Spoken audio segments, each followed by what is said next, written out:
Good afternoon, everybody. So, আমার নাম Mahiyan. We are starting a new podcast. So, I'm just trying to see if the podcast is live. So, it looks like it is. Just confirming. Yeah, most likely we are live. So, welcome everybody. আজকে যে পডকাস্টটা সেটার নাম হচ্ছে যে NRB money talk. So, NRB Money Talk, we are starting this podcast to mainly talk about যে আমরা যারা NRB আছি, সো কানাডা বা নর্থ আমেরিকাতে, সো এনআরবি যারা আছি তাদের যে মনিটারি বা মানি টিপস বা ট্যাক্স ইনভেস্টমেন্ট এই রিলেটেড যত টপিক আছে, so we will try to cover those in this podcast. আমরা যারা ফিনান্সিয়াল সেক্টরে কাজ করি আমরা অনেক সময় অনেক মানুষের কোয়েশ্চেন পাই, সবার প্রশ্নের উত্তর দেওয়া আসলে সম্ভব হয় না. So we are trying to build library যেটা হচ্ছে এই কোয়েশ্চেন গুলোকে সলভ করার জন্য এবং point to the right direction. So that was the purpose of this podcast. So before I start, those who know me, আমার নাম Ahmed Mahiyan. um, So I am a financial planner and associate portfolio manager. এখানে কাজ করি একটা wealth management ফার্মে. এছাড়াও আমার একটা নিজস্ব financial planning ফার্ম আছে. So I worked at a couple of big banks before I started my practice. Um, Academically, আমি ইউনিভার্সিটি অফ সাসকাচুয়ান থেকে মাস্টার্স ইন ফাইন্যান্স এবং ঢাকা ইউনিভার্সিটি থেকে ইকোনমিক্সে অনার্স করেছি. আমার সাথে আমার কলিগ জাহিদ হাসান সিএফএ ও জয়েন করছে. So I would like to give the opportunity to Jahid to introduce yourself. Jahid. Hi everyone. Thank you everyone. So we are live on a weekend, but thank you Mahian bhai. So আমি জাহিদ হাসান. আমি এখানে join করেছি মাহিয়ান ভাইয়ের সাথে very recently and we are working together. Academically আমি আমার bachelor শেষ করেছি ইউনিভার্সিটি অফ ঢাকা থেকে। দেন আমি এখন এমবিএ করছি ইউনিভার্সিটি অফ ক্যালগারিতে এবং এর পাশাপাশি আমি সিএফএ ডেজিগনেশন হোল্ড করছি 2019 থেকে। তো আমরা আজকে অ্যাজ মাহিয়ান ভাই সেড আমরা আজকে কিছু নর্থ আমেরিকান পার্সপেক্টিভ থেকে কিছু ফাইন্যান্সিয়াল টপিক নিয়ে ডিসকাস করব এবং মোস্ট ইম্পর্টেন্টলি জেনারেল কিছু কোশ্চেন যা হচ্ছে ইউজুয়ালি ক্লায়েন্টসদের কাছে থাকে ওই ধরনের কোশ্চেন নিয়ে আমরা আজকে ডিসকাস করব। রাইট. সো আমাদের গোল হোপফুলি যে আমরা প্রত্যেক উইকেন্ডে স্যাটারডেতে ক্যানাডিয়ান টাইম ইস্টার্ন টাইম 11টায় এই পডকাস্টটা চালানোর. We like to break it down into 4 segment. So first segment would be আমাদের যে নর্থ আমেরিকান ইকোনমি নিয়ে কথা বলা. So we will get into that in a moment. এছাড়াও যেহেতু আমরা দুজনেই স্টক মার্কেটের ব্যাকগ্রাউন্ড, both আমি এবং Zahid CFA charter holder, so we are trained in the stock market, so we would obviously talk about stock market a little bit.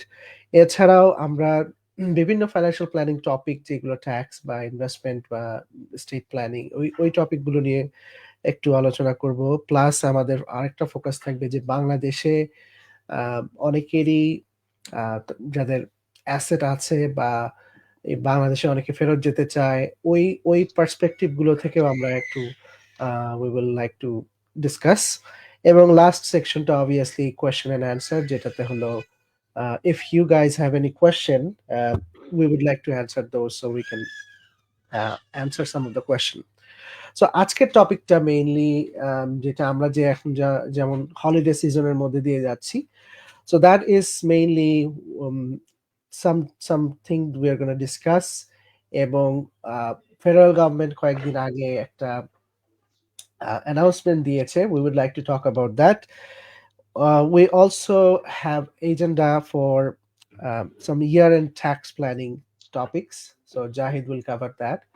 So basically যে বছর শেষে ক্যালেন্ডার ইয়ারের আগে কিছু ডেডলাইন থাকে, so we would like to touch on those so we don't miss those things.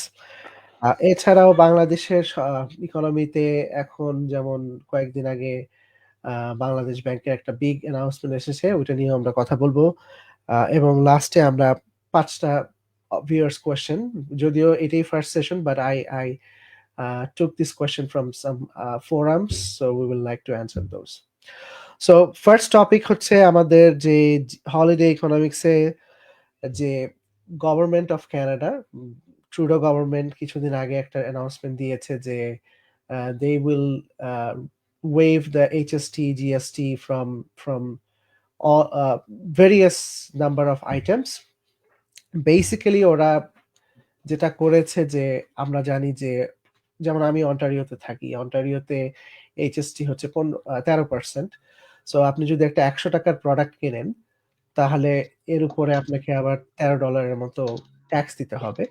So basically যখন আপনি প্রোডাক্টটা কিনবেন $100 পাবে হচ্ছে যেই সাপ্লায়ার, যেই দোকান থেকে আপনি কিনতেছেন, $13 ওরা কালেক্ট করে ওরা সাধারণত এটা পাঠিয়ে দেয় হচ্ছে গভর্নমেন্টের ডিপার্টমেন্টে, সিআর এর কাছে।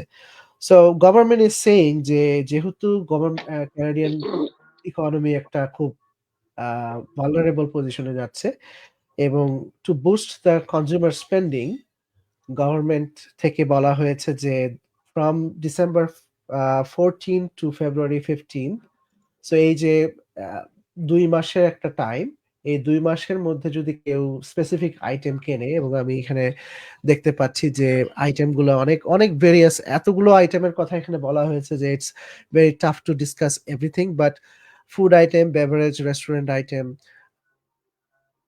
children's diapers, car seat, video games consoles, physical books, printed newspaper, Christmas trees. So এই ভেরিয়াস যে আইটেমগুলো ছিল, এই 2 মাসের মধ্যে যদি কেউ কিনে তাহলে তার আর জিএসটি, এইচএসটি পোর্শনটা জিএসটি, এইচএসটি দেওয়া লাগবে না। তো বেসিক্যালি হয়তোবা আগে $13 দিতে হতো, এখন $100 দিতে হবে। তো পারপাস অফ এটার মেইন কারণটাই হচ্ছে যে যাতে মানুষের হাতে কিছু এক্সট্রা টাকা থাকে যারা তারা স্পেন্ড করতে চায়।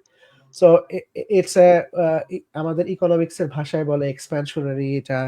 এটা আসলে ট্যাক্স কাট যেহেতু, সো এটা ফিসকাল পলিসির মধ্যেই যাবে। সো অনেকে এটাকে বলছে যে এটা আসলে পলিটিক্যাল মুভমেন্ট ছাড়া আর কিছুই না, কারণ হলো যে পরিমাণ সেভিংস মানুষ পাবে, it's very very small amount. that is something the political opponents are proposing, যে এইটার বেনিফিটটা আসলে খুব একটা বড় কিছু না। ট্রুডো গভর্নমেন্ট হচ্ছে চাচ্ছে যে একটা পলিটিক্যাল বাজ ক্রিয়েট করে যাতে ওরা কিছু পয়েন্ট স্কোর করতে পারে। So that was the idea. এছাড়াও আমরা হলিডে সিজনের মধ্যে দিয়ে যাচ্ছি, যেমন হচ্ছে যে কয়েকদিন আগে গেল ব্ল্যাক ফ্রাইডে। আমি জানি না জাহিদ কোনো কিছু কিনেছো কিনা, but we just had black Friday এবং তারপরে সাইবার মানডে, লাস্ট মানডে ছিল সাইবার মানডে, এবং আরেকটা হলিডে আসছে যেটা মানে শপিং এর জন্য, সেটা boxing Friday. So those who came, আমি জানি যে জাহিদ উইদিন লাস্ট 5 ইয়ার্স এর মধ্যে কানাডায় এসেছে, বাট আমার মনে আছে আমি যখন প্রথম কানাডাতে আসি, my wife use to work at future shop. So future শপে ইউজুয়ালি যেটা হতো যে ফিউচার শপ ছিল কনজিউমার ইলেকট্রনিক্স, যেটা পরবর্তীতে কনভার্ট হয়ে বেস্ট বাইতে কনভার্ট হয়। সো ফিউচার শপের ওরা বক্সিং ডে শুরু করতে মনে হয় 8 o'clock or maybe 7 o'clock, normal time হলো 9 o'clock, বাট 7 or 8 o'clock এই সময় এটা শুরু হতো। সো সো আমি তখন দেখতাম, যখন আমি আমার ওয়াইফকে ড্রপ অফ করতে যেতাম, তো তখন দেখতাম যে 6টা থেকে মানুষজন লাইন দিয়ে দাঁড়িয়ে থাকতো। I don't know if it is still happen. আমি এখন আর ওই বক্সিং ডিলে কেউ এখন হয়তো অনেকেই যেতে চায় না, কারণ হলো এখন অনেক কিছুই অনলাইনে পাওয়া যায়।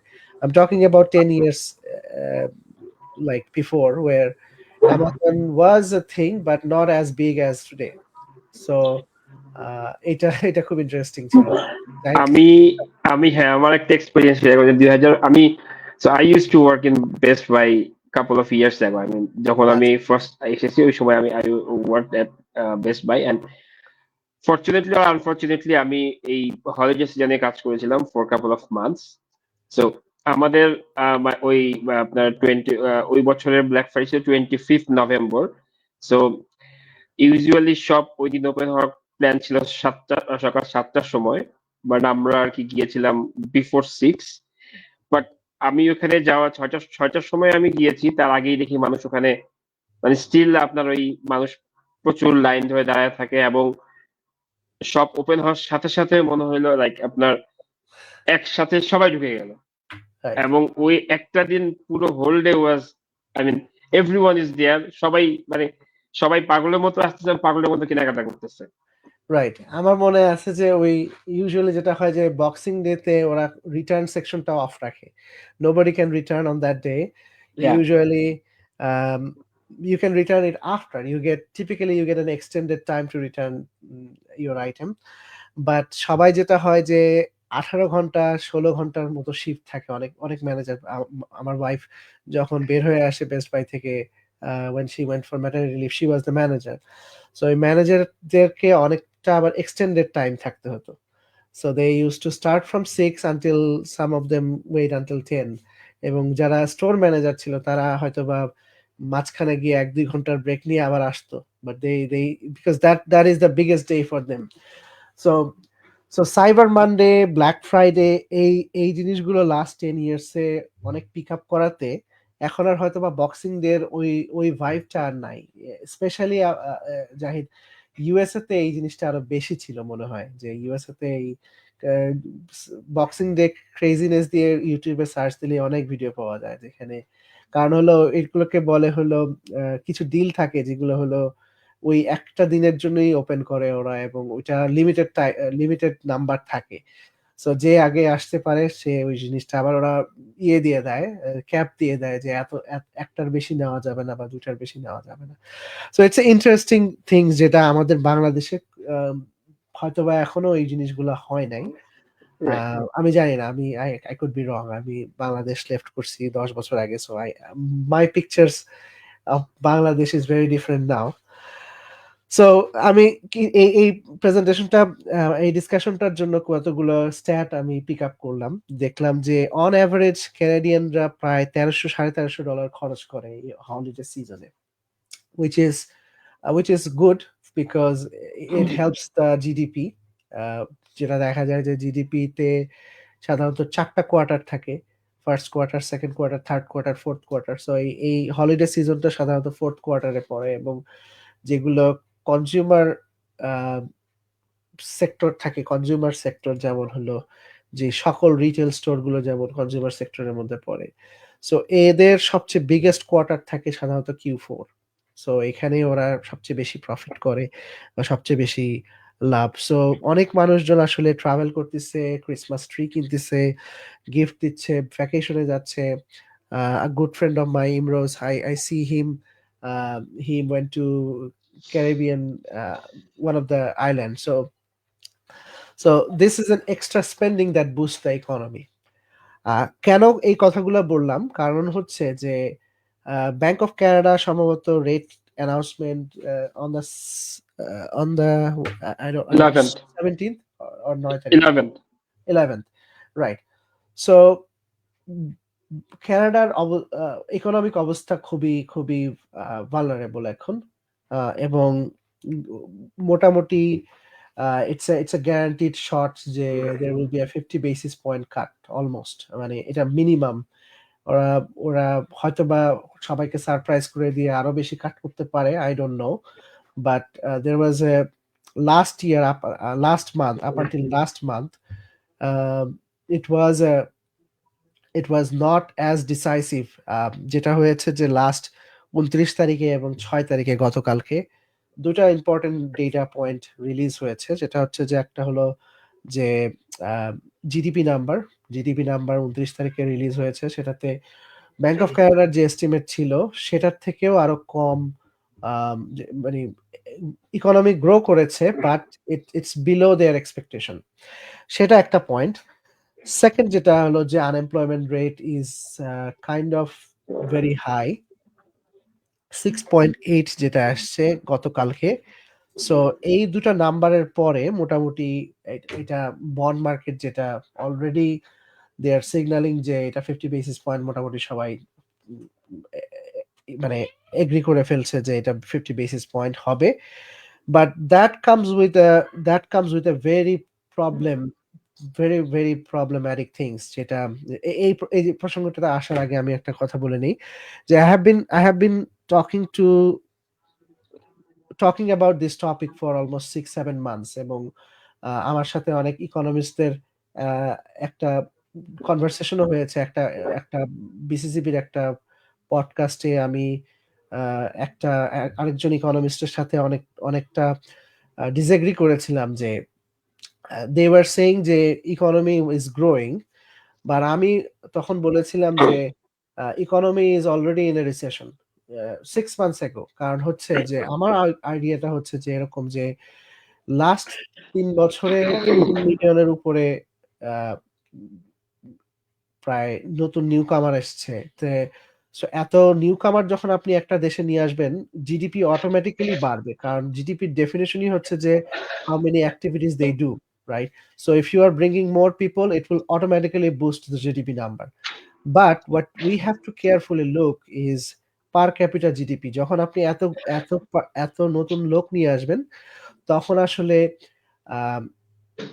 এগ্রিগেট আউটপুট যেটা মানে হলো যে মানে সামষ্টিক বা মানে সবার যে জিডিপির যোগফল, ওইটা ক্যালকুলেট করলে হবে না। কারণ হলো এই যে আপনার পপুলেশন গ্রোথটা ছিল, এটা বলে যে এটা আপনি স্টেরয়েড দিয়ে নিয়ে আসছেন, এটা আপনি কোনো ন্যাচারালি কোনো লেবার গ্রোথ ছিল না।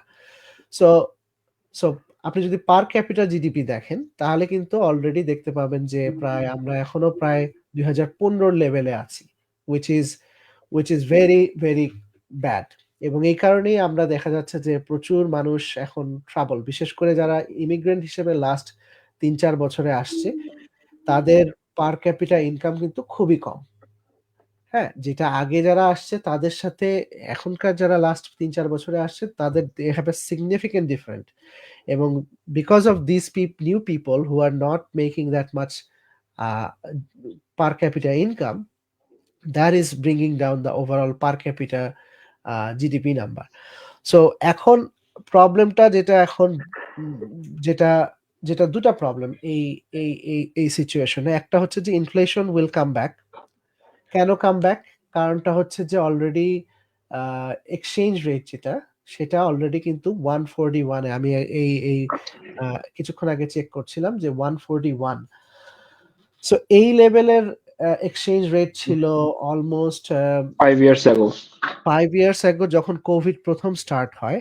আম, অথবা আমার কাছে যে ডেটাটা আমি এখানে দেখতে পাচ্ছি, দেয়ার ওয়াজ এ পয়েন্ট, আমি আমার আমার একটু স্ক্রিনটা শেয়ার করি, তাহলে বুঝতে সুবিধা হবে।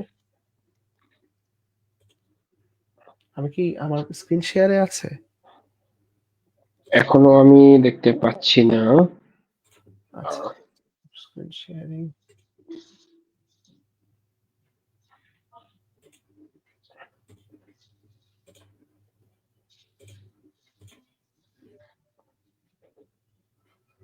এখন ফাইন।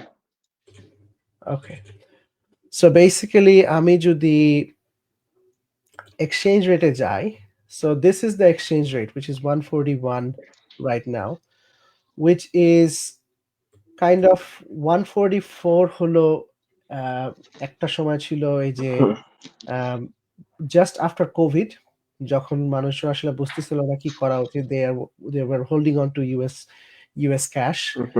আর প্রিভিয়াস টাইম যেটা এরকম হয়েছিল যে 2016 সালের দিকে, যখন হলো অয়েল প্রাইস ক্র্যাশ করে। So this is the reason why it moved from $1 to almost 145 within couple of years. Hmm. এছাড়া আমি যদি আরেকটু জুম আউট করি, এরকম এক্সচেঞ্জ রেট অনেকটা ছিল হলো 2003 সালে। সো অনেক ডট অনেক কম বাবলের ইম্প্যাক্ট নাকি এটা? হ্যাঁ, 20-25 বছর আগে এরকম ছিল। I don't know what cause that number, but the point I am trying to make is because যে স্ক্রিনটা শেয়ার বন্ধ করে নেই। where is my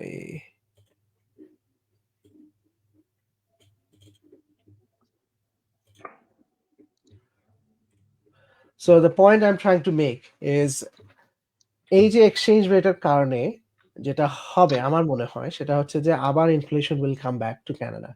কারণ হলো যত ধরনের ফুড প্রোডাক্ট আমরা আছে majority of those product we have to import it, এবং ইম্পোর্ট কস্ট যদি আমার বেড়ে যায় because of the inflation exchange rate, it will definitely impact on my uh, on my inflation number. এবং এই কারণেই লাস্ট যে মান্থ বাই মান্থ যে ইনফ্লেশন যে নাম্বারটা রিলিজ করেছে স্ট্যাটিস্টিক্স কানাডা, ওখানে কিন্তু 1.6 থেকে, যেটা আগের মাসের ছিল 1.6 থেকে প্রায় 2% এর কাছাকাছি চলে গেছে এই যে inflation number. So what does it mean for Bank of Canada? এখন ব্যাংক অফ কানাডার কাছে খুব একটা প্রবলেম, ওরা খুবই প্রবলেমেটিক একটা সিচুয়েশনে আছে। On the one hand, if they don't cut the rate, then ইকোনমির অবস্থা খুবই খারাপ। ওদের ইকোনমিকে যদি ওরা বুস্ট করতে চায়, ওরা যদি কনজিউমার সেন্টিমেন্টটাকে বাড়াতে চায়, then they have to cut interest rate. On the other hand, ওরা যদি বেশি কাট করে তাহলে কিন্তু ইউএস এর সাথে যে এক্সচেঞ্জ রেটের ডিফারেন্সটা এটা আরো খারাপ অবস্থায় যাবে। ইট মাইট গো টু 145। সো এইখানেই হলো প্রবলেমটা ব্যাংক অফ কানাডার, যে আসলে ওরা কতটুকু কাট করবে এবং কি রকম ভাবে কাট করবে। So they have to look watch out for a lot of different things. So এর মধ্যে আবার যদি ব্যাংক গভর্নমেন্ট, ক্যানাডিয়ান গভর্নমেন্ট যদি ভুল ডিসিশন নেয়, যেমন যেমন কয়েকদিন আগে Canada sorry Canadian government Chrystia Freeland housing related বেশ কিছু মেজার ওরা নিয়েছে, which are very counter effective to the Bank of Canada যে পলিসিগুলো নিয়েছে সেটার থেকে।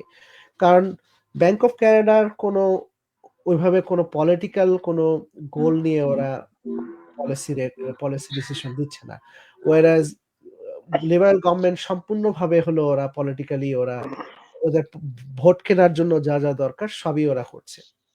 So they will try to give free load like GST, HST, অথবা তারা এই যে হাউজিং রিলেটেড যে মেজারগুলো নিয়েছে এগুলো কিন্তু অনেকটাই মানে যেটাকে বলে যে নট ভেরি ইকোনমিক্যালি সাউন্ড। আমি এখানে একটু দিয়েই শেষ করতে চাই। সো আমার আমার মতে যদি এখন বড় বড় কর্পোরেশন গুলো হায়ারিং ফ্রিজ করে রাখে বা যারা যদি লে অফ করে, that will be the last, যেটাকে বলে যে কফিনে পেরেক মেরে দেওয়া, that will be the last step, এবং that will be a very tough for the Canadian economy. So that's kind of my holiday economics এবং এই সেগমেন্টে। Jahid, you can take over the year-end tax planning. So if anybody has any question, please put it in the comment so we can try to address. So yeah, thank you মাইয়ান ভাই। So actually আপনি economics এর যে perspective গুলো নিয়ে আসলেন, that's I mean এই জিনিসগুলো নিয়ে আমিও ভাবতেছিলাম, বিকজ ইন্টারেস্ট রেট ইনফ্লেশন আসলে একটু কাউন্টার ইনটুইটিভ মুডে আছে। সো ইন্টারেস্ট যদি কাট আরো করতে থাকে, হয়তো বা একটা পয়েন্টে গিয়ে হয়তো বা ব্যাংক অফ কানাডার হাতে খুব বেশি উইপন লেফট ওভার থাকবে না ইকোনমিকে বুস্ট করার জন্য। Right. So yeah, so year end is approaching. So আমার আর কি ইয়ার এর এই সময়টা সবসময় একটু ইন্টারেস্টিং মনে হয় ফাইন্যান্সিয়াল পার্সপেক্টিভ থেকে, বিকজ এই সময় দেখা যায় আমি আমার যে কয়জনই ফ্রেন্ডস যাদের সাথে কমিউনিকেট করি, so everyone is busy because year end is approaching. So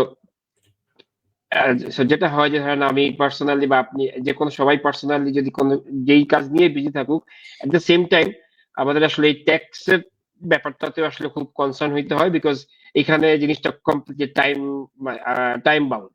so year end tax planning এর মধ্যে আমি ফার্স্ট যে জিনিসটা ডিসকাস করতে চাই সেটা হচ্ছে ট্যাক্স লস হারভেস্টিং। সো এই জিনিসটা হচ্ছে যে আমাদের অনেকেরই নন রেজিস্টার্ড যে অ্যাকাউন্ট গুলো আছে, সো নন রেজিস্টার্ড অ্যাকাউন্ট গুলো হচ্ছে গিয়ে যেগুলো আরআরএসপি বা টিএফএসএ বা আরইএসপি এই বা এফএইচএসএ আরডিএসপি এই ধরনের যে রেজিস্টার্ড অ্যাকাউন্ট, এর বাইরে যদি কেউ ট্যাক্সেবল অ্যাকাউন্ট ওপেন করে থাকে, ইনভেস্টমেন্ট অ্যাকাউন্ট, সেক্ষেত্রে তাদের এই সময়টাতে তারা যেটা করতে পারে, যদি কোনো পার্টিকুলার স্টকে তাদের লস থাকে, আনরিয়েলাইজ লস, এটা আই মিন এটা হচ্ছে এই লসটা টেক করে এটা আবার ডিডাকশন, এটা অ্যাডজাস্ট করতে পারে তাদের কোনো আনরিয়েলাইজ গেইনের সাথে। সেক্ষেত্রে যেটা হবে যে আনরিয়েলাইজ গেইনকে রিয়েলাইজ গেইনে কনভার্ট করলে যেই ক্যাপিটাল গেইন ট্যাক্সটা দিতে হয়, সেই ট্যাক্সটা থেকে তারা মওকুফ, মানে সেই ট্যাক্সটা থেকে তারা বের হয়ে আসতে পারে। বাট এইখানে কয়েকটা জিনিস একটু মানে এই স্ট্র্যাটেজি অ্যাপ্লাই করার সময় দুইটা জিনিস কনসিডার করতে হবে। একটা হচ্ছে এই ট্রেডটা এবং সেটেলমেন্টটা যেন উইদিন 2024 হয়। সো আমরা তো অনেকেই জানি যে ট্রেড সেটেলমেন্টে T+1 এখন চলতেছে। সো ট্রেডটা এমন ভাবে করতে হবে যেন এই সেটেলমেন্টটাও বাই এন্ড অফ 2024 হয়ে যায়। বিকজ যদি সেটেলমেন্ট যদি হয় 25-এ, সেক্ষেত্রে এই বেনিফিটটা অবটেন করা যাবে না। আরেকটা জিনিস হচ্ছে সুপারফিশিয়াল লস রুলস। যদি কেউ মনে করে যে হ্যাঁ, যেই পার্টিকুলার স্টকসটা বা বন্ডটা লসে আছে, but they love to hold it for a period, তো যদি এটা হয়, সেক্ষেত্রে যদি এটা লসটা টেক করে আবার রিপারচেস করতে চায়, রিপোজিশন করতে চায়, সেক্ষেত্রে সুপারফিশিয়াল রুলসটা অবশ্যই কনসিডার করতে হবে। সো সুপারফিশিয়াল রুলসটা হচ্ছে ইউজুয়াল, নর্মাল এটা হচ্ছে গিয়ে যদি কোনো স্টক আপনি সেল করেন, সেক্ষেত্রে ওই সিকিউরিটিজ আবার বাইব্যাক করার জন্য অ্যাটলিস্ট 30 days ওয়েট করতে হবে। সো এই দুটা জিনিস এই ট্যাক্স লস হারভেস্টিং এ অবশ্যই কনসিডার করতে হবে। সেকেন্ড যে জিনিসটা আমি ডিসকাস করতে চাই, সেটা হচ্ছে আই বিলিভ, আমি অল অফ আস, সবাই আমাদেরই কম বেশি টিএফএস এ কন্ট্রিবিউশন থাকে, টিএফএস এ অ্যাকাউন্ট থাকে। সো অনেকে প্ল্যান থাকে টিএফএস এ থেকে কিছু টাকা উইথড্র করবে। সো যদি এই ধরনের কোনো প্ল্যান থাকে, লেটস সে প্ল্যান হচ্ছে গিয়ে লেটস সে নেক্সট জানুয়ারিতে উইথড্র করা, যদি কারো এরকম প্ল্যান থাকে, সো ইটস বেটার জানুয়ারিটা একটু বাই এন্ড অফ ডিসেম্বর করে ফেলা। সো রিজল্ট হচ্ছে যদি কেউ এন্ড অফ ডিসেম্বরে টিএফএস এ উইথড্র করে, তাহলে যে স্পেসটা এই বছর উইথড্র করতেছে সেটা আবার অ্যাভেলেবল হবে নেক্সট ইয়ারের শুরুতে গিয়ে। সো এই প্ল্যান যদি কেউ জানুয়ারিতে করে, যে জানুয়ারিতে উইথড্র করবে, সেক্ষেত্রে ওইটা অ্যাভেলেবল হতে আবার নেক্সট ইয়ার সময় দিতে হবে, আই মিন ইন 2026। বাট যদি এই প্ল্যানটা যদি এখনই করে ফেলে এবং এন্ড অফ ডিসেম্বরের মধ্যে উইথড্র করে ফেলে, সেক্ষেত্রে এই এই স্পেসটা আবার অ্যাভেলেবল হবে নেক্সট ইয়ারের শুরুতেই। সো যদি কারো প্ল্যান থাকে টিএফএস থেকে উইথড্র করার, এবং প্রবাবলি আর্লি নেক্সট ইয়ারের প্ল্যান থাকে, সেই প্ল্যানটা একটু মডিফাই করে it's better by end of December এই উইথড্রলটা কমপ্লিট করা। এই উইথড্রটা কি তাহলে এই মাসের মধ্যে করতে হবে? So you have to leave few days before, because অনেক সময় যেটা থাকে যে লাস্ট কিছু ডে হয়তো বা ব্যাংক বন্ধ থাকে। So if you are planning, try to do it before the Christmas time, so you get the money, এবং ওইটা অ্যাকাউন্ট থেকে যাতে বের হয়ে যায় বিফোর দ্য ক্রিসমাস, বা কিছু কিছু কয়েকটা দিন হাতে রাখা better. That's kind of so we talked about TFSA. এছাড়া আর কি এই এখানে আরেকটা জিনিস বলতে চাই, টিএফএস এর এই যে টাইমিংটা যেটা বললেন আপনি, সো আমাদের মোস্ট কেসে দেখা যায় টিএফএস এতে আমরা স্টকে বা যে কোনো সিকিউরিটিজ ইনভেস্টেড থাকি। সো ওই সিকিউরিটিজ সেল করতে হবে। সো এই যে T+1 এর যে সেটেলমেন্টটা, এইটা এবং ওই যে ব্যাংক যে অফ থাকে বা ব্যাংকের অ্যাক্টিভিটি একটু স্লো ডাউন থাকে, এই সবকিছু কনসিডার করে আমার কাছে মনে হয় যে মানে অ্যাটলিস্ট 1 উইকে একটা বাফার রাখা উচিত এই ডিসিশন এবং এক্সিকিউশনটার জন্য। রাইট। সো আমার যদি একটা স্টক থাকে, আমি যদি বা ইটিএফ থাকে, আমি সেল করলাম, আমি ওইটা পরের বিজনেস ডে T+1 বিজনেস ডেতে আমি পেলাম, মানে ট্রেড +1 days, তাহলে ওখানে আমার ধরে নিলাম 2 দিন চলে গেল, প্লাস আমি অ্যাকাউন্ট থেকে যে তুলবো, টিএফএস অ্যাকাউন্ট থেকে যে তুলবো, সেখানেও আমার আরো একটা বিজনেস ডে লাগবে। সো সো ইউজুয়ালি যেটা জাহিদ বললো যে 5 business day is a healthy buffer, but don't wait for the last time, মানে last few days, because it may not go through before the deadline. Any other topic? হ্যাঁ, আর আর আর কিছু হচ্ছে, যেমন আমাদের আমাদের সবারই মানে সবার বলতে ম্যাক্সিমাম অনেকেরই হচ্ছে আরইএসপি অ্যাকাউন্ট থাকে ফর আওয়ার কিডস। সো আরইএসপি তে তো ডেফিনেটলি আমরা জানি যে গভর্নমেন্টের একটা কন্ট্রিবিউশন থাকে, so in the name of grant and bonds. So যদি কারো এই বছরের কন্ট্রিবিউশন লেফট ওভার থাকে এবং they want to catch up, so ওই ক্যাচ আপ করার জন্য যে কন্ট্রিবিউশনটা করতে হবে সেই কন্ট্রিবিউশনটাও end of I mean before before the end of this month এই কন্ট্রিবিউশনটা করতে হবে যাতে ক্যাচ আপ করতে পারে। এবং অনেকের প্ল্যান থাকে যে অনেকে হয়তো আগের বছরের প্রিভিয়াস ইয়ার গুলোতেও ক্যাচ আপ করা হয়নি, সো ওটা যদি করার প্ল্যান থাকে সেটাও যেন এই বছরের মধ্যেই শেষ করে, সেক্ষেত্রে আর কি এই বছরের ক্যাচ আপের অপশনটা তারা পেয়ে গেল। আদারওয়াইজ নেক্সট ইয়ারে করলে আর এই বছরটা হবে না, সেটা নেক্সট ইয়ারের মানে ইয়ার 2025 এর জন্য কাউন্ট হবে। তো same goes to RDSP account holder, যারা আরডিএসপি অ্যাকাউন্ট হোল্ড করে তাদের যদি এরকম কন্ট্রিবিউশন লেফট ওভার থাকে বা প্ল্যান ছিল বা এখনো করা হয়নি এই ধরনের কোনো কিছু থাকলে আহ, তাদের এই কন্ট্রিবিউশনটা has to be made by end of this year. Okay. Again এখানেও ওই একই জিনিসটা, ওই বাফারের যে ব্যাপারটা, অ্যাটলিস্ট 1 উইকের buffer, just don't go into the last week last days. আচ্ছা, সো আরইএসপি আরডিএসপি কন্ট্রিবিউশন যদি করতে চায় এই বছরের জন্য, সো সেম কনসেপ্ট যে এই বছরের শেষে আগে করলে বেটার। এছাড়া আর কোনো পয়েন্ট? হ্যাঁ, সো অনেকে যারা হচ্ছে আপনার এই আরআরএসপি থেকে আরআইএফ এ রিফে কনভার্ট করবে, তো তাদের যে কনভার্সনটা সেই কনভার্সনটাও I mean end of the before end of this year করতে হবে। এবং যদি কারো এরকম হয় এটা last year of RRSP, so they can, এবং তাদের লাস্ট কন্ট্রিবিউশন বাকি আছে সেই কন্ট্রিবিউশনটাও এই বছরে করতে হবে। এবং যদি কারো প্ল্যান থাকে, এটা ডিপেন্ডস, যদি কারো প্ল্যান থাকে কিছু ওভার কন্ট্রিবিউশন করবে, যেটা আরআরএসপি তে $2,000 যে ওভার কন্ট্রিবিউশন করা যায়, সো এবং গিভেন যে এটা এই বছরই তার আই মিন তাদের last year of RRSP, so they are turning 71 next year, এরকম হলে এই অপরচুনিটিটাও নিতে হবে এই বছরের মধ্যেই। 72, turning 72 next year. 71 is the last year that they can contribute. So the rule is যে যারা যারা এই বছরে 71 হয়ে গেছে এই ক্যালেন্ডার ইয়ারের মধ্যে, তাদেরকে এইটাই হলো লাস্ট ইয়ার যে কন্ট্রিবিউট করার। এবং ইউজুয়ালি যেটা হয় যে আপনার ফাইন্যান্সিয়াল ইনস্টিটিউশন আপনাকে কাগজ পাঠিয়ে দিবে যে you have to convert your RRSP to a reef.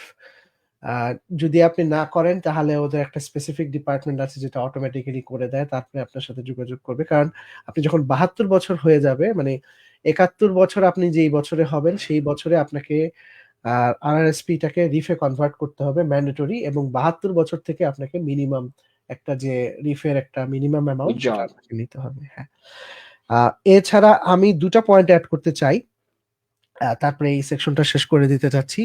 সেটা হচ্ছে যে আমি জানি না জাহিদ, তুমি কি এফএইচএস এ নিয়ে কিছু বলার প্ল্যান আছে? না, এটা নিয়ে আমার এখানে ছিল আচ্ছা, না। এফএইচএস এ যাদের হলো ফার্স্ট টাইম হোম বায়ার এখনো কোয়ালিফাই করে, যাদের কোনো প্রপার্টি নাই, they qualify for the first home savings account এফএইচএস A.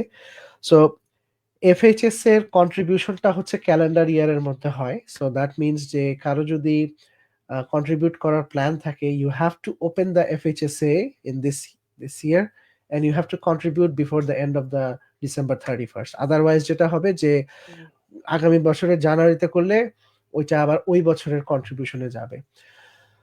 You have to open the account to carry forward the room.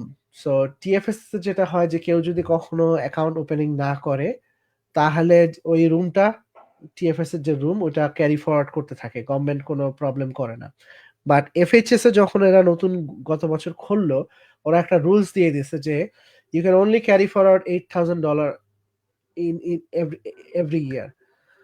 এটার একটা প্রবলেম হলো যে আপনি যদি এফএইচএস এ অ্যাকাউন্ট না খোলেন তাহলে আপনার রুমটা আবার শুরু হবে না, রুম জেনারেশনটা শুরু হবে না। So if you are planning to contribute to FHSA, make sure you open that এবং contribute করেন by the end of this calendar year. কতটুকু করতে পারবেন সেটা ডিপেন্ড করবে আপনি এফএইচএসএ কবে খুলেছেন। টিপিক্যালি আপনার এই ইনফরমেশনটা আপনার CRA online পোর্টালে থাকবে।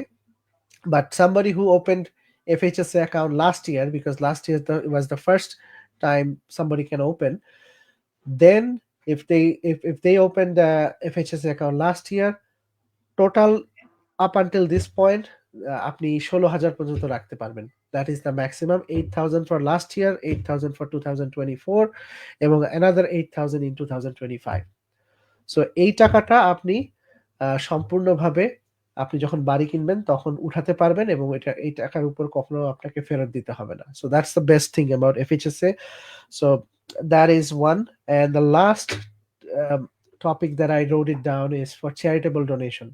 So আপনাদের যদি কারো প্ল্যান থাকে যে charitable donation দেওয়ার, make sure you are doing the charitable contribution by the end of the calendar year এবং মেক শিওর যে ওই যে অর্গানাইজেশনটাকে আপনি দিচ্ছেন চ্যারিটেবল ডোনেশন, সেই অর্গানাইজেশনটা যাতে সিআরএ রেজিস্টার্ড চ্যারিটি হয়। আপনি যে কোনো অর্গানাইজেশনকে টাকা দিলেই হবে না, it has to B registered with the CRA as a registered charity. কারণ ওরা আপনাকে বছর শেষে ফেব্রুয়ারি মার্চের দিকে আপনাকে ট্যাক্স স্লিপ ইস্যু করবে। সো আপনি যখনই কন্ট্রিবিউট করবেন তখন মেক শিওর করেন যে আপনি you are getting a receipt. Cash donation sometimes you don't get any receipt এবং ওরা আপনাকে দিবে না, বাট অনলাইন পেমেন্ট অথবা আপনি যদি কোনো ইভেন্টে যান ওরা আপনাকে ইনফরমেশন নিয়ে রাখতেছে, then they will issue you official receipt এবং এই স্লিপগুলোতে আপনার রেজিস্টার্ড আর নাম্বার থাকে একটা, that is the identifier code for CRA, ওই ইনফরমেশনটা যাতে আপনার থাকে, আদারওয়াইজ আপনার এই কন্ট্রিবিউশনটা আপনার এলিজিবল হবে না ডোনেশনের জন্য। চ্যারিটেবল ডোনেশন কিভাবে আপনাকে ট্যাক্স বাঁচায় এটার উপর আমি একটা ভিডিও করেছিলাম, ইফ সামবডি ইজ ইন্টারেস্টেড আমাদের ইউটিউব চ্যানেলে গিয়ে দেখতে পারেন, তাহলে দেখতে পারবেন যে how you can save money on taxes by contributing to registered charity. যেমন ওই এক্সাম্পলে আমি দিয়েছিলাম যে কেউ যদি ইসলামিক এখানে যেমন একটা মুসলিম অ্যাসোসিয়েশন আছে যেমন হলো Islamic Canada, Islamic relief Canada, sorry, ওখানে যদি আপনি টাকা দেন জাকাতের টাকা অথবা আপনি যদি কোনো অন্য কোনো টাকা দেন, they will issue you registered charity donation slip. So watch the video, you will get more information. So that's kind of what I have. আমরা একটা কাজ করি ভাইয়া, আমরা আমাদের লাইভ শেষে ওই ভিডিওটা আমাদের কমেন্টসে দিয়ে দিলাম, তাহলে মানে ইফ এনিওয়ান ইন্টারেস্টেড। এখানে একটা কিছু অ্যাড করতে চাই, এটা হচ্ছে চ্যারিটেবল ডোনেশনের ক্ষেত্রে। সো আমরা এভরি ইয়ারই আমরা ইউজুয়ালি দেখা যায় যে আপনার সিআরএ তো রেজিস্টার্ড যারা চ্যারিটি তাদের লিস্ট আপডেট করে। So before making the donation, because আমরা লাস্ট ইয়ারে হয়তো করেছি কোনো পার্টিকুলার চ্যারিটিকে, হচ্ছে এই বছর রেজিস্টার্ড আছে কিনা আমরা before making the donation CRA ওয়েবসাইটে গিয়ে একবার মানে রিচেক করাটা আমার হয় ইট উইল বি বেটার। হ্যাঁ, ইউজুয়ালি বিগ অর্গানাইজেশন গুলো সাধারণত থাকে, ইউজুয়ালি যেমন Islamic finance Canada, Islamic relief Canada বা পেনি আপিল যেমন একটা আরেকটা আছে, সো বা ইউনাইটেড ওয়ে অথবা যেগুলো রেড ক্রসের মতো ইনস্টিটিউশন গুলো যেটা আছে, তারা দে আর ফাইন, দে আর বিগ এনাফ যে ওরা ওই জিনিসটা কখনো লুজ করবে না। বাট যেগুলো স্মলার রেজিস্টার্ড চ্যারিটি ওদের অনেক সময় বাতিল হয়ে যায় বা সো ওইটা, হ্যাঁ, I 100% agree with you. Okay, so let's talk about Bangladesh. What's happening in Bangladesh? You are the expert. আমি যতটুকু শুনলাম যে বাংলাদেশ ব্যাংক 22,000 কোটি টাকা মানি প্রিন্ট, they printed 22,000 crore টাকা to bail out some of the troubled bank. So educate us, tell us what's happening. So but before going into that news, so এটা তো sort of একটু negative news for our country. So before going into bad news, আমি গতকালকে আমি just একটু দেখতেছি, আমি একটা জাস্ট নিউজ আমার চোখের সামনে আসলো বাংলাদেশ নিয়ে, সেটা হচ্ছে লাস্ট জুলাই থেকে সেপ্টেম্বর এই তিন মাসে বেসিক্যালি বাংলাদেশের বাজেট সারপ্লাস ছিল। So that's something positive. So surplus ছিল is it because of যে এক্সপেন্ডিচার কম ছিল? তার এটা হলো হচ্ছে গিয়ে সবকিছু দুই দিকে বেসিক্যালি কন্ট্রাকশনারি মনিটারি পলিসি আপনার স্ট্রিক্টলি ফলো করা হইতেছে, এবং any sort of unnecessary government expenditure, এবং আমরা কিছু নিউজ দেখেছি আপনার গভর্নমেন্টের অনেকগুলো বড় বড় মেগা প্রজেক্টের কস্ট কাট ডাউন করা হয়েছে just for the sake of I mean budget control করার জন্য। সো ওইটা একটা দিক। প্লাস হচ্ছে গিয়ে এক্সপোর্ট সাইডে হচ্ছে গতকালকে দেখলাম মনে হয় এক্সপোর্ট সাইডে বাংলাদেশের আরএনজি থেকে কিছু নতুন এভিনিউ ওপেন হচ্ছে, ও নতুন মার্কেট ওপেন হচ্ছে। সো এই দুইটা থেকে, but mostly contractionary budget. So আচ্ছা তো এইটা ওকে কিছুটা positive for our economy. But ভাই যেটা বললেন আপনি মানি প্রিন্টের কথাটা, হ্যাঁ বাংলাদেশ ব্যাংক প্রথমে চেয়েছিল যে উইদাউট মানি প্রিন্টিং প্রবলেমটা সলভ করা যায়। So what's the problem? Problem হচ্ছে লাস্ট গভর্নমেন্ট যখন ফল আউট করলো, তার যে এলআই গুলো ছিল, এলআই যারা ব্যাংকিং সেক্টরে কন্ট্রোল করতো, so they flew away as well. তো যেটা হলো যে তাদের যে লোন গুলো ছিল ব্যাংকে, অলমোস্ট এভরি লোন, সবগুলো লোনই ডিফল্ট করলো। সো ডিফল্ট করার ফলে ইভেনচুয়ালি ব্যাংকে আপনার ব্যাড লোন পাইল আপ হলো, এবং এটার ইম্প্যাক্ট আলটিমেটলি ডিপোজিটরদেরকে ফিল করতে হচ্ছিল। সো ডিপোজিটররা যখন ব্যাংকে গিয়ে টাকা পাচ্ছিল না, এবং এবং এটা শুধু একটা দুইটা না, অনেকগুলা ব্যাংক, প্রায় 7-8টা ব্যাংকের সেম সিনারিও। সো ডিপোজিটররা 5,000 10,000 টাকা করেও চেয়ে পাচ্ছিল না। সো যার ধরেন ব্যাংকে 1 কোটি টাকা বা এরকম এফডিআর ছিল, সেও 5 থেকে 10 হাজার টাকা বেশি, এবং অনেকটা যুদ্ধ করেই তার ওই 5-10 হাজার টাকা বের করতে হতো। হুম দেন বাংলাদেশ ব্যাংক ডিসাইডস যে 22,000 কোটি টাকার মতো মানি প্রিন্ট করলো এবং সিস্টেমে ইনজেক্ট করলো, যাতে জেনারেল পিপল, যারা অর্ডিনারি পিপল, তারা যেন ওই ফান্ডটা আপনার মানে তাদের যে ডিপোজিট তারা ওটা ব্যাক পায়।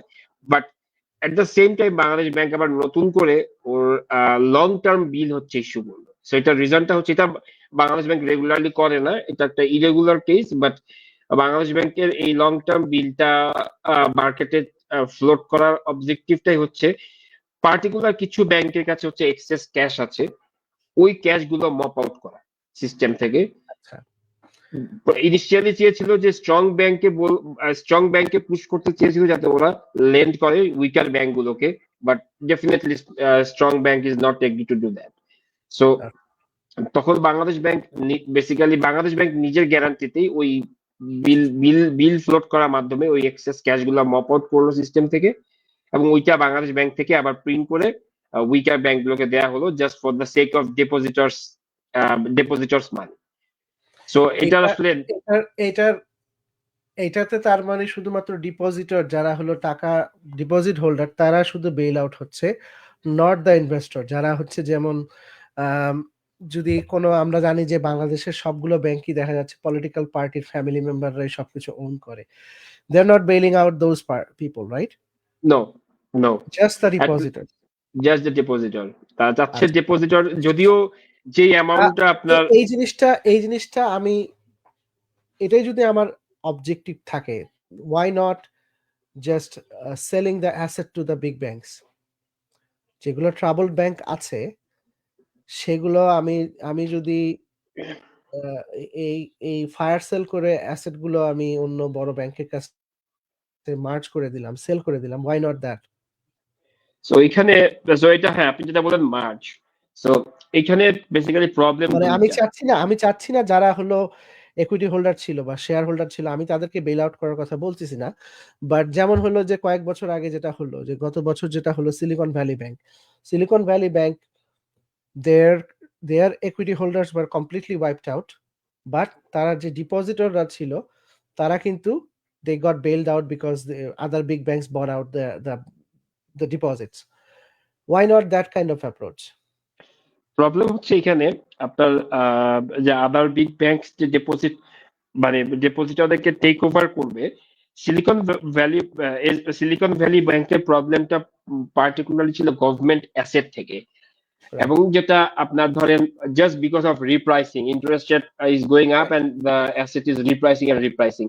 সো right, এবং এইটা যদি আবার যদি ধরেন ওইখান থেকে বিগ ব্যাংক যদি চিন্তা করে যে okay I am holding that undervalued that asset with a unrealized loss, and I'm holding that asset for let's say next 5 years. So whenever interest rate goes down again, asset will be repriced, and right. Probably ওর loss হচ্ছে গিয়ে recover হওয়ার possibility থাকবে। So বাংলাদেশের ক্ষেত্রে প্রবলেমটা আপনার একটু ডিফারেন্ট, যেটা out of the regular economic theory. So বাংলাদেশের ধরেন যেই লোন গুলো শিফন্ড হয়েছে সেই লোন গুলোর এগেনস্টে তো অ্যাসেট ব্যাক ছিল, মানে প্রবলেম হচ্ছে অ্যাসেট গুলো অনেক মানে আপনার কি বলে অনেক বেশি ওভার ভ্যালুড করে দেন হচ্ছে ওটার এগেনস্টে লোন নেওয়া হয়েছে। তো এখন এই অ্যাসেট গুলোর ধরেন লেটসে মার্কেট ভ্যালু লেটসে 100 টাকা, বাট এটাকে ধরেন পেপার ভ্যালু দেখানো হচ্ছে 1000 টাকা। এখন আপনি আসলে ফায়ার সেল করলেও it can be 100 max. Even আপনি যখন এরকম 7-8টা ব্যাংকের সবগুলো অ্যাসেট পাইল করে একসাথে অ্যাকুমুলেট করে অকশনে সেল করবেন, so because of the sell pressure price will go down again. আচ্ছা, সো এই জন্য এইটা আসলে ওই সলিউশনটা এখানে প্রপারলি আসলে পোর্ট্রে করা যাবে না। তো ওকে, ইকোনমিক্যালি পার্সপেক্টিভ থেকে বাংলাদেশের প্রবলেমে আসলে টু বি অনেস্ট কোনো ডিরেক্ট সলিউশন নাই। The solution is actually is getting those bank shut down. So এটা তো আসলে মানে it's not feasible because depositor will lose their money. সেটাই হলো আরেকটা সেকেন্ড কোয়েশ্চেন, যেটা হলো যে এখন ধরো যে 22,000 কোটি টাকা ইনজেক্ট করলো ওই ওই কয়টা ব্যাংকে। প্রবলেম হলো যে আমি যদি একজন ডিপোজিটর হই, আমি যদি ওই ব্যাংকের ডিপোজিট হোল্ডার হই, আমি তো ওই খবর শোনার সাথে সাথে আমি ভাববো যে আমার ব্যাংক তো অবস্থা খারাপ। তাহলে আমি as a person, what I will do is I will go and do a bank run. Exactly, তাহলে আমি যদি ব্যাংক থেকে টাকা তুলি, আমার মতো যদি আরো 1,000 জন এই কাজটা করে, তাহলে তো এমনিতেই ওই ব্যাংকের বসে যাওয়ার কথা। এক্স্যাক্টলি। সো এই জিনিসটাই আমি বেসিক্যালি আমার এক ফ্রেন্ডের সাথে আলাপ করছিলাম লাস্ট উইকে, যে আপনার এখন যত টাকা এখানে ইনজেক্ট করুক, this banks will never go back. So এখন টাকা ইনজেক্ট করলে আপনি যেটা বললেন এক্স্যাক্টলি সেম জিনিসই হবে। সো আপনি যখনই শুনবেন যে ওকে কিছু টাকা দিচ্ছে, আপনি just go run and take everything out of the bank. So এবং everyone will do the same things. সেটা হলে এখন যত টাকা এখানে ইনজেক্ট করুক, eventually it will be a bank run. So এখন আমাদের regulator is trying hard to manage this stuffs, but to be honest like আপনার যদি deficit is I mean out of control হয় এবং অনেক বেশি ডেফিসিট হয়, so it's hard for anyone to manage. Okay, তার মানে হলো I am not to concern about the banks. ওই ব্যাংকগুলো বানানোই হয়েছে হলো টাকা, মানে বাংলা কথা যেটা বললে যে টাকা মারার জন্য। টাকা মানুষের ডিপোজিটরদের টাকা, প্রবলেমটা হচ্ছে যে টাকাগুলো চ্যানেল তো আউট দেশ করার থেকে জন্য। চ্যানেল আউট হয়ে গেছে অলরেডি। এবং এই কারণে আমরা এখানে দেখি যে মানুষজন প্রায়ই শুনি যে এখানে পেন্ট হাউসে থাকে, 2-3 মিলিয়ন ডলারের বাসায় থাকে। সো সো ওকে, তাহলে এটার কোনো ডিরেক্ট কোনো সলিউশন তুমি নাই এখন আপাতত, জাস্ট শুধু ইকোনমিক্যালি নাই। যদি এখন আউট অফ দ্য বক্স কোনো কিছু করে, that's something different, but economic theory অনুযায়ী আসলে ডিরেক্ট কোনো সলিউশন এই পার্টিকুলার সিনারিওতে নাই। ডিড দে এই যে ট্রাবলড ব্যাংকগুলোর নাম কি পাবলিশড? হ্যাঁ, published. Can you name some of them? Yeah. So the top is Islami Bank. হ্যাঁ, Next, ইসলামী ব্যাংক তো অলরেডি, ওটা তো এসালম গ্রুপ তো অলরেডি 70,000 কোটি টাকা নিয়ে নিয়ে গেছে। গেছে ওকে, ভাই। Next, আইসি ইসলামী ব্যাংকের কি ইসলামী ব্যাংক লিমিটেড, ইসলামী হ্যাঁ, bank, Islami Bank Bangladesh Limited, IBBL. IBBL, হ্যাঁ, ওকে। আর Then First Security Islami Bank. First security ইসলামী ব্যাংক, ওকে, 242 ফার্স্ট সিকিউরিটি ইসলামী ব্যাংক।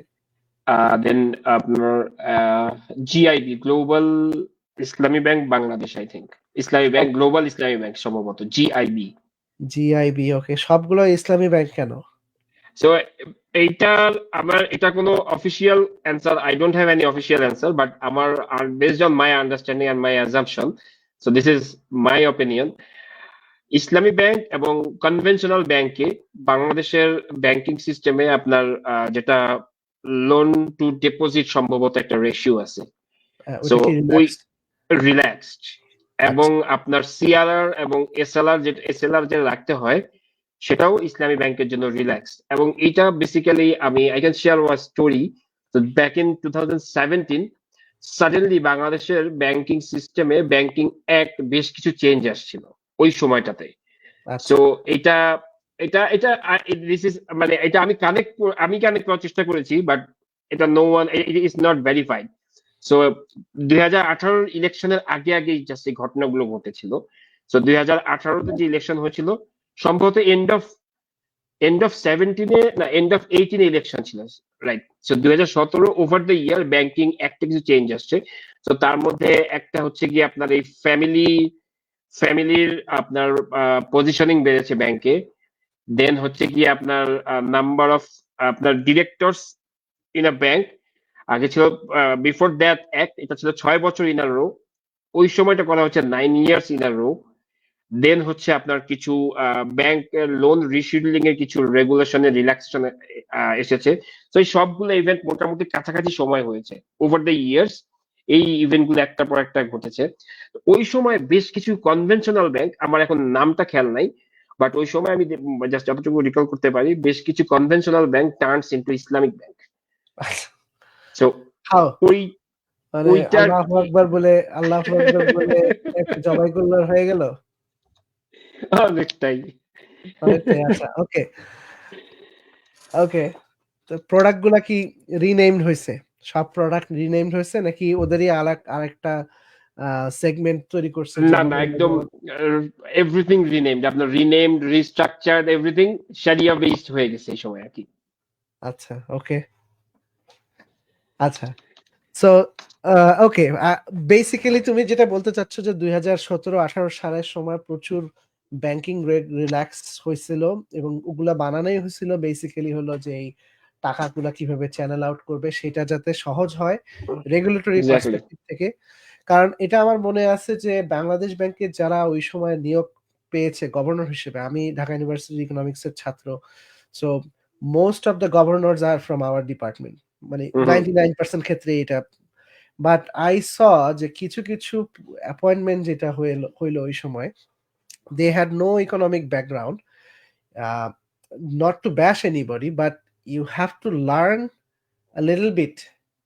একটা পজিশন, একটা রেগুলেটরি, একটা এত ইম্পর্ট্যান্ট একটা পজিশনের জন্য আহ, যার কোনো ব্যাকগ্রাউন্ড নাই ওখানে একজনকে বসানো হচ্ছে, তার মানে হলো হচ্ছে কি, তার মানে হচ্ছে যে there must be with the some other intention. Elements যেটা ওই ভদ্রলোককে বসাইলে তাদের জন্য সুবিধা হবে, যে টু যে অ্যাচিভ। তারা সবকিছু শুনতে পাবে। বাট ইটস ইন্টারেস্টিং যে ওই সময় যেটা হলো। আচ্ছা, তার মানে এই IBBL, first security Islamic bank, global invest Islamic bank, any Islamic other, bank, Exim SIBL. Bank, SIBL, Exim bank, আচ্ছা, এক্সিম ব্যাংকও কি আহ, আহ, উইক। মানে এক্সিম ব্যাংক তো মনে হয় না দলের এটা সাথে। ছিল এটা ছিল আপনার part of Salman F Rahman এবং শিকদার ওকে, এসআইবিএল টাও ছিল তাহলে। সালম। সোশ্যাল ইসলামিক ব্যাংক হলো ওই আম, যে যেই নাম কি, আহ, সামিট গ্রুপের যে এসালম গ্রুপের। এসালম গ্রুপের, রাইট। আচ্ছা, ওকে। দেন হচ্ছে তাহলে national bank. National bank, NBL. Okay. Yes. So এগুলাই হচ্ছে সোফার অন পেপারে আসছে, বাট আচ্ছা, there are few more actually. এবং দ্য ওর্স পার্ট হচ্ছে, সো আমি জানি না এটা আসলে কতটুকু সবাই জানে, জিনিসটা হচ্ছে যে আপনার পেপার বা আপনার যে মিডিয়াতে everyone is talking about banks, but there is another part of Bangladeshi financial system that is we call non-banking financial institutions. So আচ্ছা, আপনি আইডিএলসি কথা যেমন জানেন, আইডিএলসির কথা আইডিএলসি বললাম। আইপিডিসি, সো এইরকম জাস্ট দুটোর মতোই I can say. Probably Lanka Bangla is also, probably not sure about Lanka Bangla. So right. এরকম few কিছু big names ছাড়া there are few more। ধরেন এখানে ধরেন জানি না এই ব্যাংকগুলো আসলে টোটাল ডিপোজিটে কত পার্সেন্ট চলে গিয়েছে এখন এই মুহূর্তে আমার নাম্বারগুলো জানা নাই, এক্সাক্ট নাম্বারগুলো, রাইট। বাট আমি যখন ব্যাক ইন 17, 18, 19, সো আমি ওই সময় ওই নন ব্যাংকিং যে এনবিএফআই যেগুলো আছে ওগুলোর অ্যারাউন্ড 70-80% ওয়াজ গন। যেমন একটা হচ্ছে, একটার নাম সবাই জানি আমরা, ILFSL, international leasing financial, international leasing financial something, just forget about that. So এরকম আরো কিছু ছিল, পিপলস কি যেমন একটা ছিল, পিএলএফএসএল একটা ফার্স্ট, আমি। ফার্স্ট কি জানি, আমি আমার যতটুকু হ্যাঁ মনে পড়ে, হ্যাঁ। এক্স্যাক্টলি। সো ওই ফার্স্ট ধরনের যে লিসিং সামথিং, এনবিএফআই হ্যাঁ। গুলো ওগুলা is not in the scanner, ওগুলা অত বেশি হাইলাইটেড হচ্ছে না so far, but they are also ওগুলার bad. অবস্থা, they are also actually they are dead, actually they are no more. Okay. So ওখানেও একটা বিগ চাঙ্ক অফ অ্যামাউন্ট, এটা বেসিক্যালি ব্যাংক গুলা হচ্ছে কি আপনার রিসেন্টলি সারফেস হচ্ছে ব্যাংকের নিউজ গুলো, বাট এগুলা আর ওই এনবিএফ এর নিউজ গুলো আগেই সারফেস হয়ে দে আর গন। ওকে, আমার দুটা কোয়েশ্চেন এই সেকশনটা শেষ করার আগে। রাষ্ট্রায়ত্ত যেগুলো ব্যাংক আছে, সোনালী, রূপালী, পূবালী, এগুলা কি এদের মতোই এফেক্টেড, নাকি এরা মোটামুটি স্ট্রং মানে ইয়েতে আসে? So far janata is completely affected by Salman F Rahman. So আচ্ছা, আমি যতটুকু একটা লাস্ট নিউজে দেখেছিলাম যে জনতা ব্যাংকের সম্ভবত মোর দেন আউট অফ ডেপ লোনের সম্ভবত more than 50% was captured by Salman F Rahman and his allies groups. So আচ্ছা, that is gone.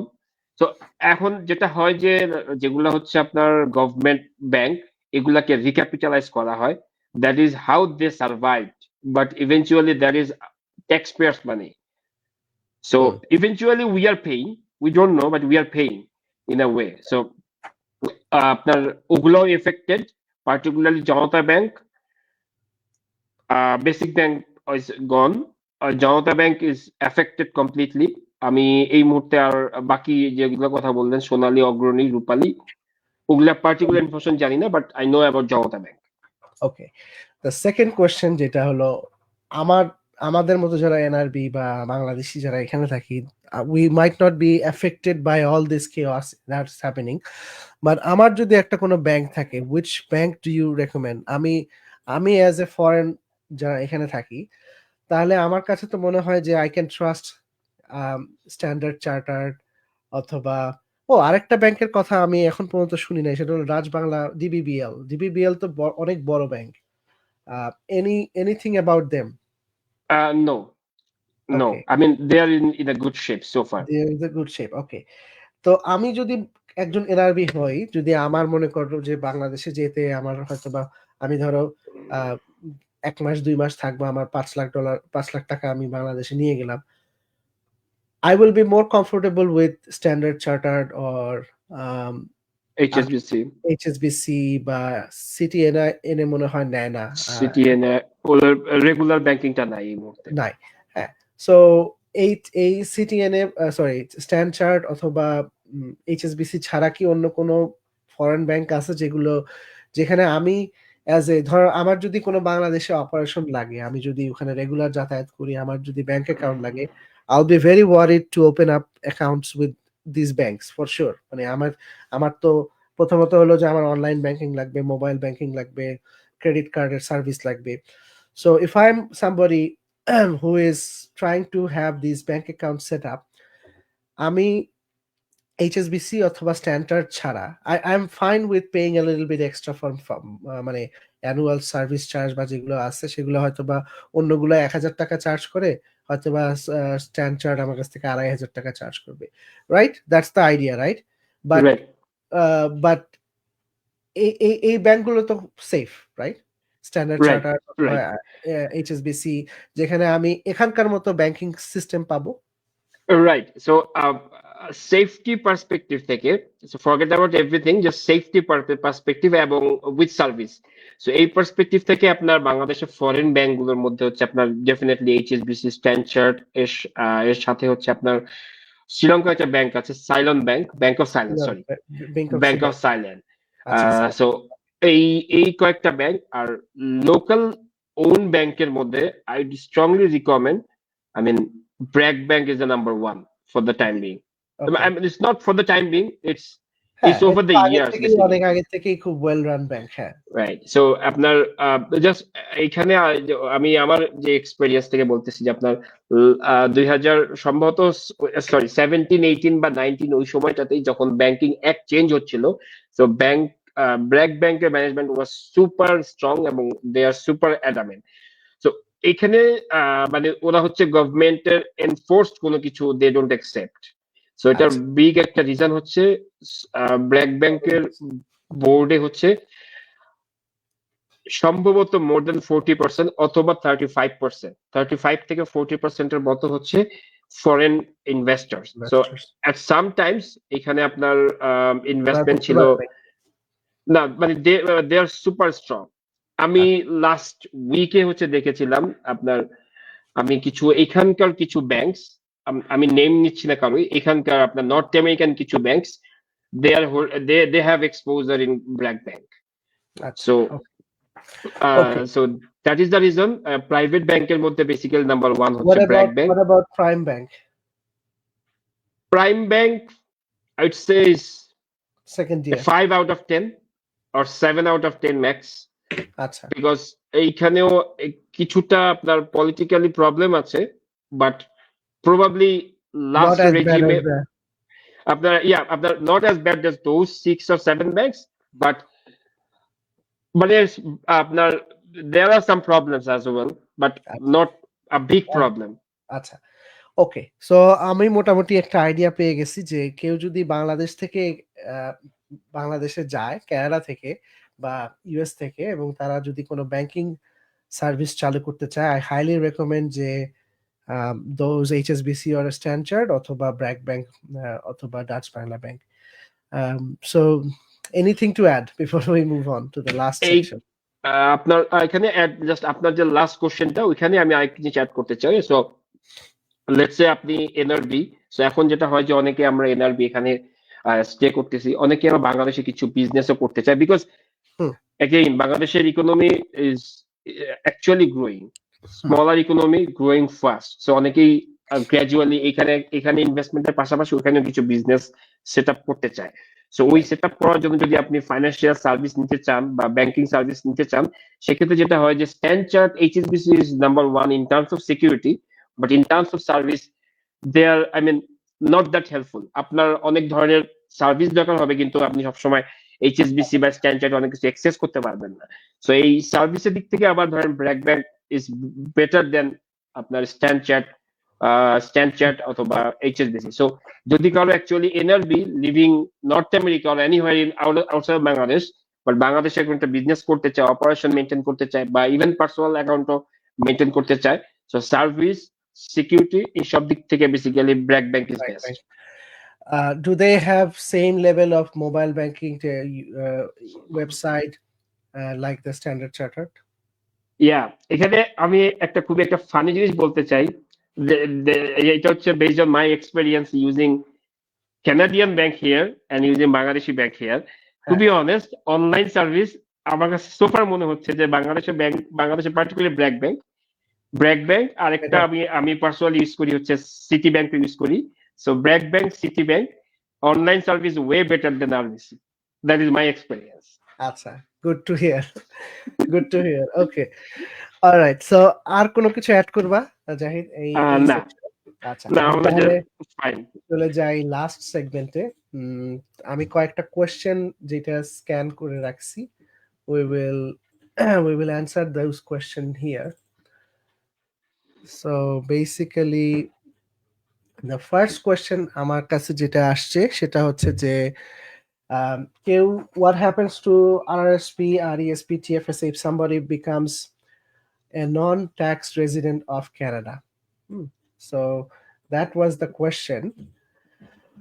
So non-tax resident হলে মানেটা হচ্ছে যে কেউ যদি কানাডায় থেকে চলে যায় ট্যাক্স পারপাসে, ধরেন কেউ অনেকেই চলে যায় যে ইউএসএ চলে যায় অথবা বাংলাদেশে চলে যায় বা দুবাই চলে যায় বা মালয়েশিয়া চলে যায়, কেউ যদি এই জিনিসটা চলে যায়। So let's talk about the first one, the RRSP stage as it is. এটার কোনো সমস্যা নাই। আরআরএসপি যেখানে ছিল সেখানেই থাকবে, যেই ফাইন্যান্সিয়াল ইনস্টিটিউশনের সাথে থাকে সেখানেই থাকে, কোনো সমস্যা নাই।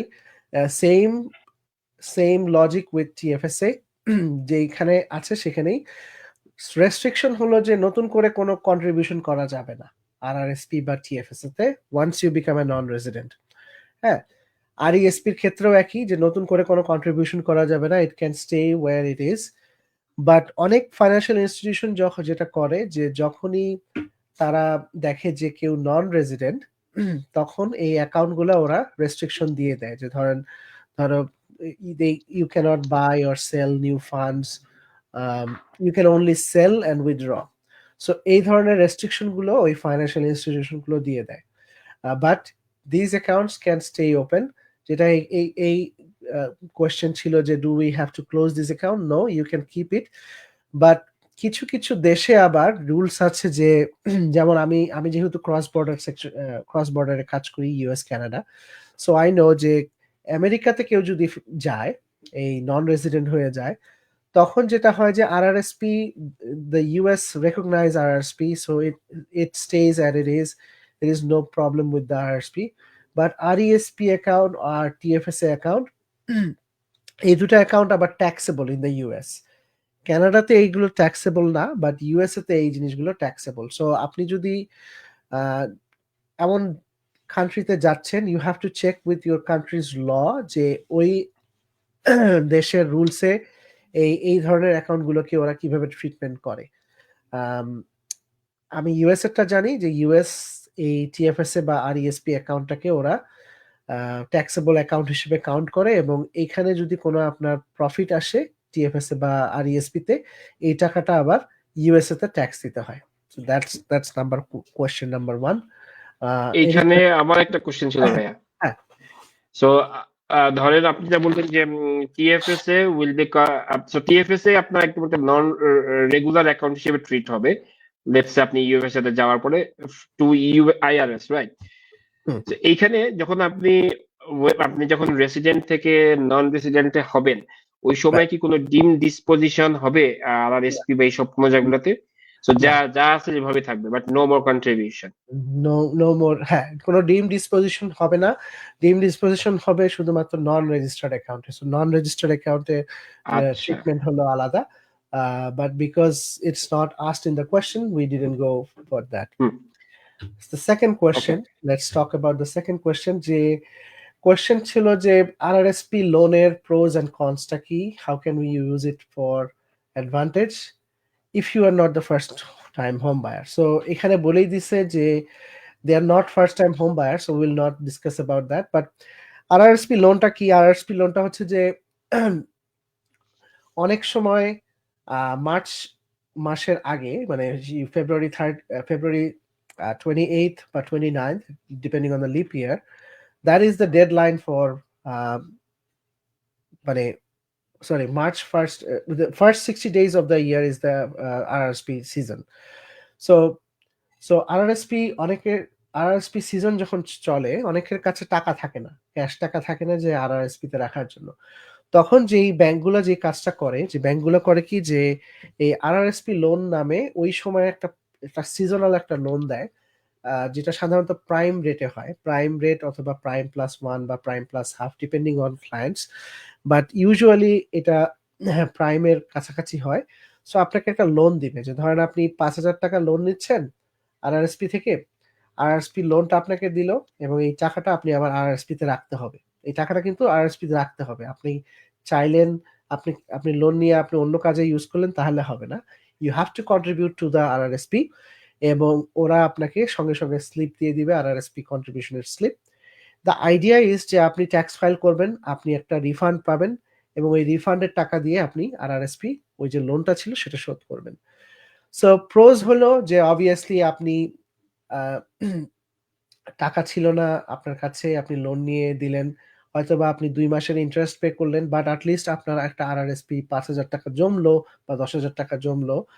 অ্যাট দ্য সেম টাইম আপনি যে রিফান্ড পাচ্ছেন, সেই রিফান্ড টাকা দিয়ে আপনি হয়তোবা আরআরএসপি লোনের একটা সিগনিফিকেন্ট পোর্শন আপনি ফেরত দিয়ে দিলেন। এছাড়াও আপনাকে কিন্তু আপনি সব সব টাকা আপনি লোনে, মানে রিফান্ড থেকে যে টাকা পাবেন সেই টাকা দিয়ে কিন্তু সব টাকা আপনি লোনে ফেরত দিতে দিতে পারবেন না, কারণ রিফান্ড আপনি পাবেন হলো আপনার ট্যাক্স ব্র্যাকেটের উপরে। So it can be 30%, 40%। So আপনি যদি 10,000 টাকা রাখেন, আপনি হয়তো বা রিফান্ড পাবেন 3,000 টাকা বা 4,000 টাকা।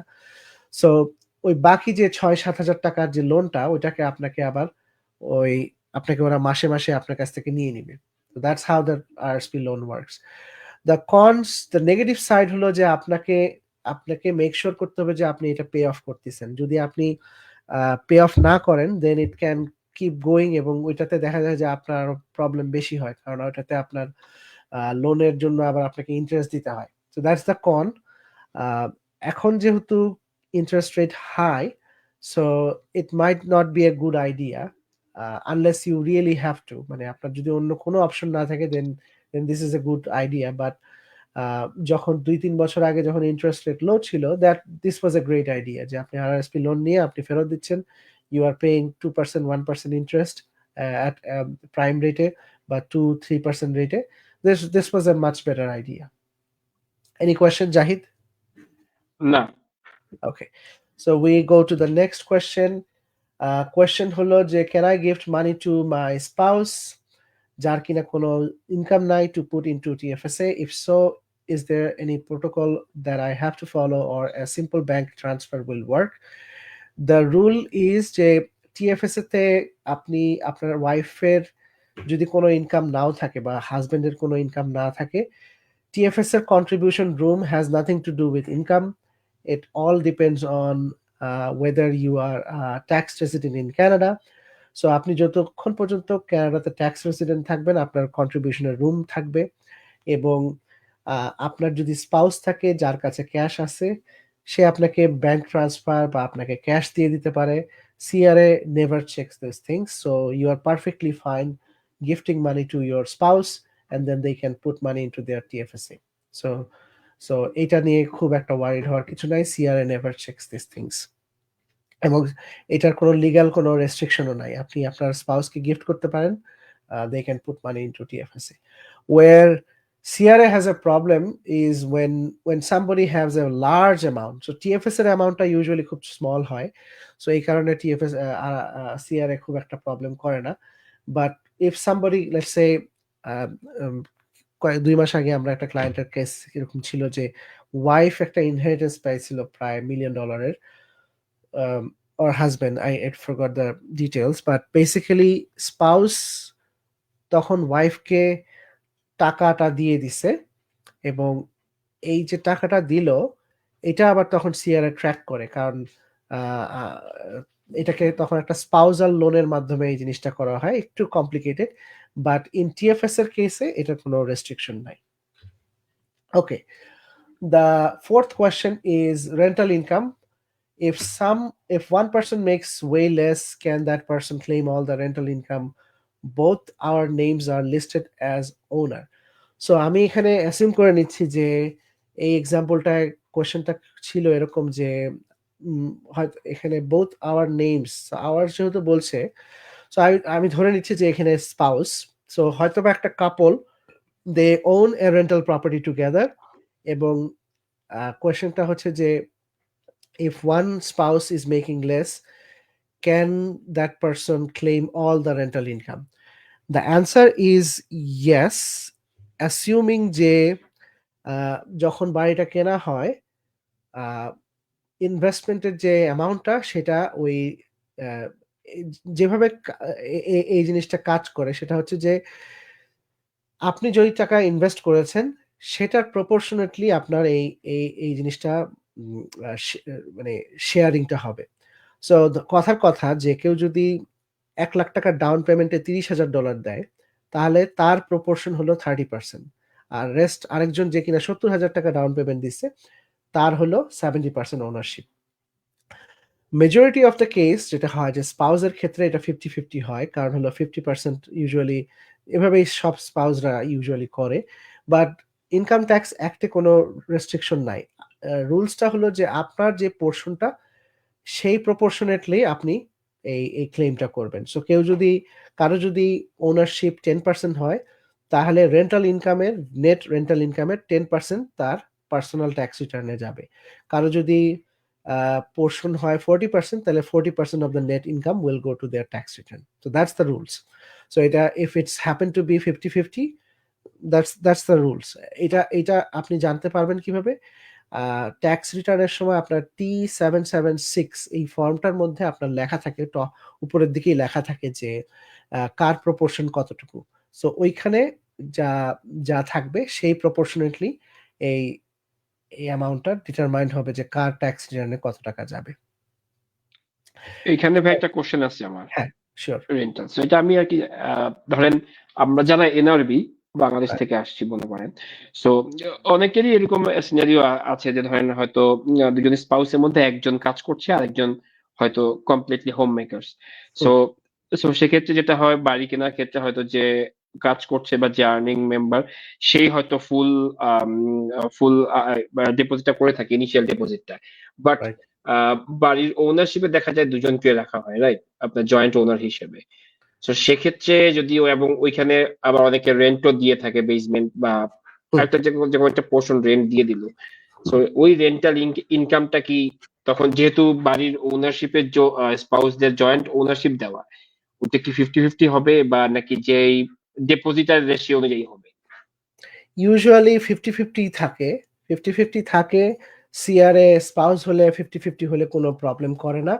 কিন্তু যদি ধরেন ধরো যদি যে স্পাউস কাজ করে না, সে যদি ধরো যে ইনহেরিটেন্স থেকে ডাউন পেমেন্ট দেয়, দেন দেন এই প্রুফটা থাকতে হবে যে এই টাকাটা ওই যার ইনকাম নাই তার কাছ থেকে আসতেছে। As long as we can prove it, then we can assign 100% of the income to the lower income spouse. Okay, so যদি যদি যদি হচ্ছে সিআরএ চ্যালেঞ্জ করে বসে যে no you guys are claiming 100%, মানে যার কোনো ইনকাম নাই সে 100% ক্লেম করতেছে, সিআরএ চ্যালেঞ্জ করে বলতে পারে যে তোমার তো ইনকাম নাই, তুমি ডাউন পেমেন্ট কই পেলা? সো বুঝতে তখন পারছি। সিআরএ কে বুঝাইতে হবে যে না এই টাকাটা আমার ইনহেরিটেন্স থেকে আসছে বা অন্য কোনো সোর্স থেকে আসছে, এবং তখন ওরা প্রুফ দেখতে চাবে।